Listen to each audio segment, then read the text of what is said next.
નમસ્કાર. જિલ્લા શિક્ષણ સમિતિ મહીસાગર તથા જિલ્લા શિક્ષણ અને તાલીમ ભવન સંતરામપુરના સંયુક્ત ઉપક્રમે મૂલ્ય શિક્ષણ માટેનું પૂરક સાહિત્ય મહીસાગર જ્ઞાનગંગા ધોરણ 6 પ્રકરણ 4 ભારતીય સંસ્કૃતિનો ભવ્ય વારસો ઘંટનાદ અને શંખનાદ વિશે આજે ચર્ચા કરીશું. નવા વર્ષના દિવસે પહેલી સવારના સૂર્યના કિરણો ચોમેર પોતાનો પ્રકાશ પાથરતા હતા. સવારનું સ્વાગત કરતા હતા. પક્ષીઓ પોતાના માળામાંથી નીકળી કલરવ કરતા ચો તરફ ગગનમાં વિહરી રહ્યા હતા. તેવા આહલાદક વાતાવરણમાં સોહમ, તેની મોટી બહેન સૌમ્યા, તેના મમ્મી દીપિકાબેન તેમજ તેના પપ્પા ચિરાગભાઈ સાથે મંદિરમાં જવા નીકળ્યા. નવા વર્ષની નવલી પ્રભાતે નવા ઉમળકા સાથે નવા સંકલ્પો મનમાં લઈ ઘરના બધા સભ્યો મંદિરે પહોંચ્યા. ત્યાં તો સૌએ ભગવાનની મંગળમય આરતી દર્શનની સાથે સાથે ઘંટ અને શંખનો મધુરમય ધ્વનિ સાંભળ્યો. આ ઘંટનાદ અને શંખનાદથી સમગ્ર વાતાવરણ જાણે ગુંજી ઉઠ્યું હતું. આ ઘંટનાદનો અવાજ મંદિરના પરિસરમાં રહેલ દરેક વ્યક્તિના મન મગજ પર કંઈક અલગ જ પ્રભાવ પાડી રહ્યો હતો. આ મનોરમ્ય દ્રશ્ય જોઈ સોહમના મનમાં અનેક પ્રશ્નો ઉદ્ભવ્યા. તેથી તેણે બાળ સહજ સ્વભાવે તેના પપ્પાને પૂછ્યું, પપ્પા, ઘંટનાદનું શું મહત્વ છે? બેટા, જ્યારે આપણે મંદિરમાં જઈએ છીએ ત્યારે સૌપ્રથમ ઘંટ વગાડીને મંદિરમાં પ્રવેશ કરીએ છીએ. તેની પાછળનું કારણ એ છે કે ઘંટનાદથી મનુષ્યનું ધ્યાન આસપાસ ભટકતું નથી. દેવાલયો અને મંદિરોમાં ઘંટ લગાડવા પાછળનું શું કારણ હોઈ શકે? સારો પ્રશ્ન છે બેટા. હવે જવાબ સાંભળ. જે જગ્યા પર નિયમિત રીતે ઘંટનાદ સંભળાય ત્યાંનું વાતાવરણ સુખમય અને પવિત્ર બને છે. તેમજ આ રણકાર નકારાત્મક અને ખરાબ શક્તિઓને વાતાવરણમાંથી મુક્ત કરે છે. અને આ ઘંટનાદથી જે સુંદર ધ્વનિ ઉત્પન્ન થાય છે તે ખૂબ જ મંગળદાયક હોય છે. તેમાંથી પરમાત્માનો પરમ મંત્ર ઓમ ઉત્પન્ન થાય છે.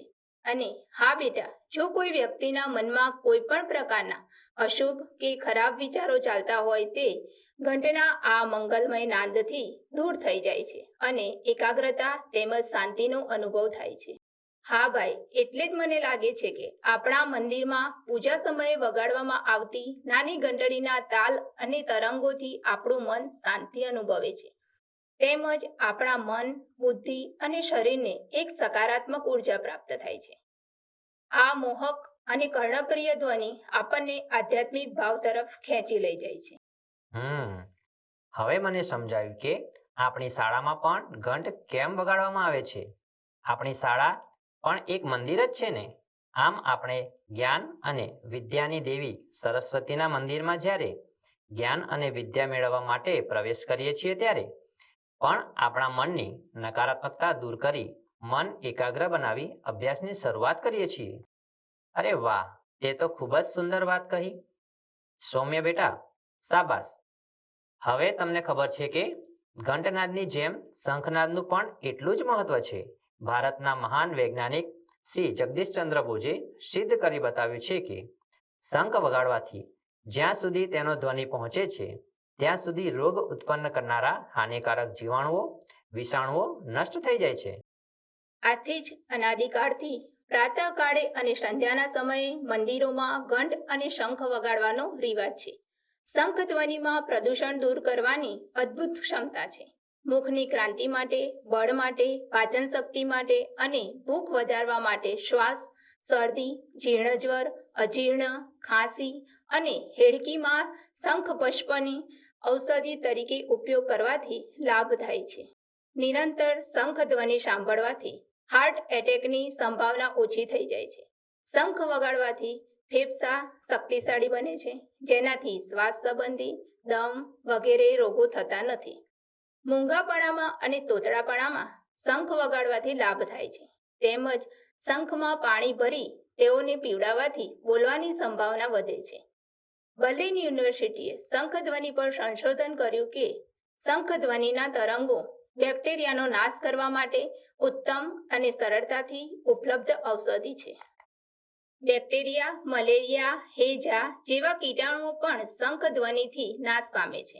મૂર્છા, વાઈ, કંઠમાલ અને કોઢ ના રોગીઓ માટે શંખનાદથી રોગપ્રતિકારક શક્તિ પેદા થાય છે.